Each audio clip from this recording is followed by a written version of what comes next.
Hi everyone, today's video is going to be about why we are currently stuck and how, yes, of course, we might be judging ourselves to be in a worse place and not fulfilling our, goals and dreams and aspirations and not experiencing the fulfilled life, and how this can also have a positive perspective.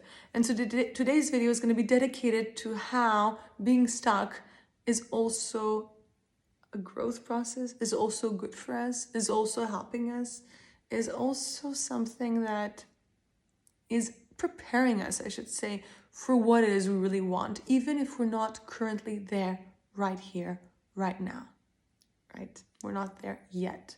So one reason we are stuck right now in life and nothing is really happening is because we might be redefining the relationship we have to self.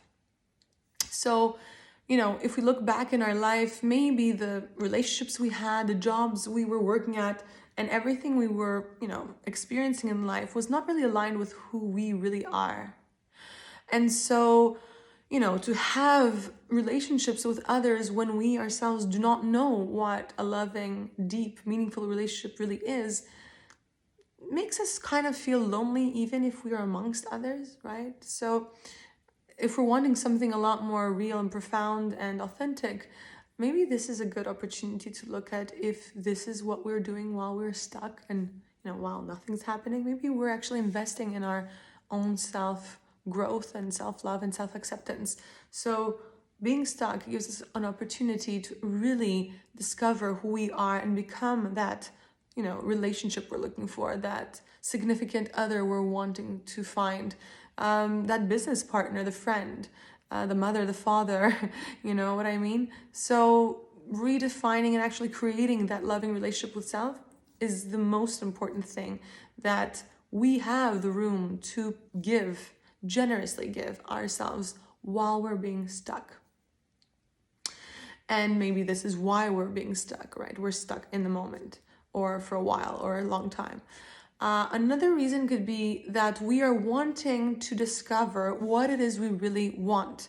Now, if you think the relationship to self being like a relationship we would have with a child or a friend, think about it this way. If we had no information about somebody and we would just randomly give them things without asking them any questions, like buy them presents, take them places, take them to concerts, listen to music that we don't even know they like, how happy do you think they would be?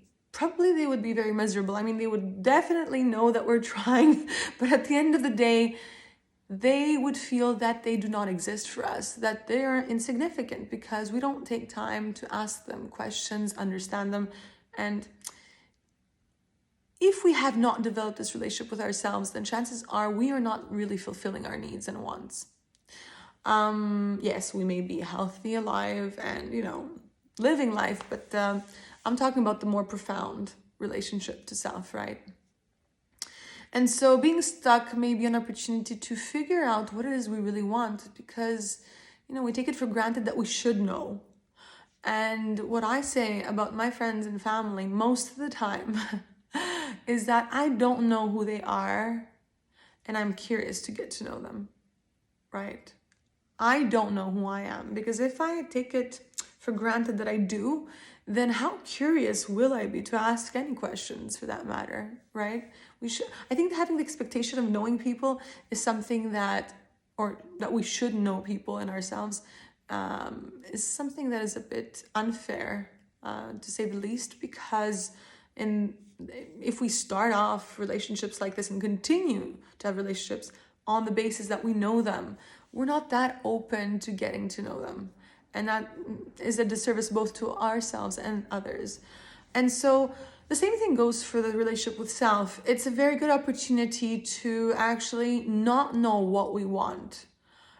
This way we allow room to discover what it is we really want. Most of us have this tendency to want to control things and think that if we do know what we want, we're going to have our needs met and we will have them fulfilled. And not knowing is actually very scary for the ego, but it is growth for the ego if we allow to feel the fear of not knowing. So that's the second reason that we could be stuck, and how we can actually be growing in stuckness instead of just looking at the outcome that, nothing is really happening and judging ourselves, there's a lot of room for growth and self-discovery and self-love. The third reason that we might be stuck in life and have not allowed for things to happen, relationships to happen, friendships to happen, business, money to happen, abundance to happen, like everything's kind of like frozen, is that we may need that space and time to learn what healthy boundaries are. So we have heard this before, I'm sure many times, that we show people how to love us. And that's part of being authentic. Like, if we know how to put safe boundaries in relationship to self and others, then relationships become safer and safer instead of, threatening, dangerous, and unpredictable. And boundaries, I believe that we are able to put safe boundaries the more we are aware of our, emotional world, of who we are, what we need, what we want, and how to be there for us emotionally first. So putting boundaries when we are dysregulated emotionally and we are in reactivity and we have not healed our nervous system is something very scary. Even to, ask for what it is we want is really scary. Because if we haven't, done this inner work to ask ourselves what we want and then also be able to say yes and no to what it is we want and what it is we don't want, if we haven't done that work within ourselves, for ourselves, then it's very difficult and very challenging to recreate a relationship that we have not given ourselves to have it with others. It's practically impossible. So that's another reason why we may be subconsciously wanting to be stuck, because we don't feel safe enough to have that loving relationship with ourselves and then recreate it with others. So what's the point of really, opening up to the world and allowing people to come in?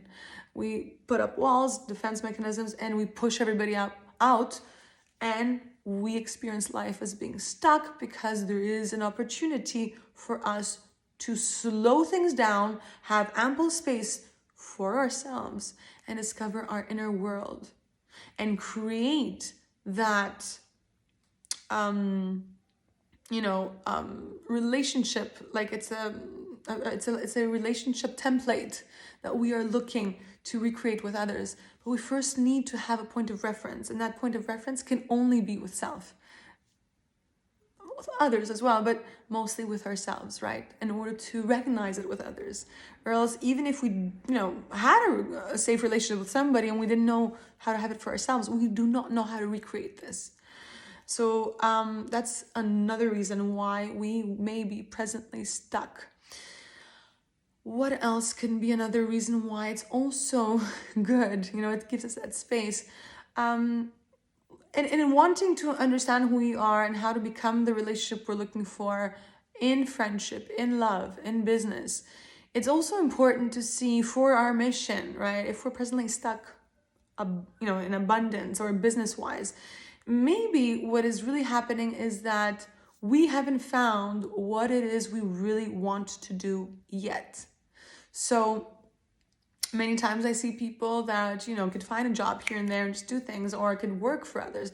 And then there's these other people like myself, and I'm sure a lot of you here listening to this video, that may not be able to work for anybody else, or may be finding it challenging, to work for others, but when it comes to working for ourselves, to have it, that being very challenging yet. So we want to kind of push this reality out or freeze it, and experiencing stuckness, so that we can take time to figure out what is it that we really want to do, and find those limiting beliefs that come with, receiving, getting paid, and allowing to interact with others, getting in conflict or not disagreements, and also being able to tear and repair with others. It's very, very important.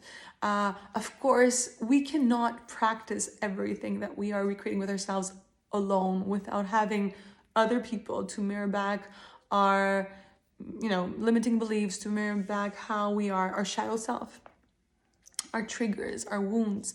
So yes, we do need that time and space to be able to, practice those, practice to go and discover those hidden aspects of ourselves, to create that template, as we said, then to be able to trust that this was really, that this is actually working, we would need to start letting people in and not needing to, put up those heart walls, that defense that allows no one in and no opportunity for deep connections. But this is at our own pace.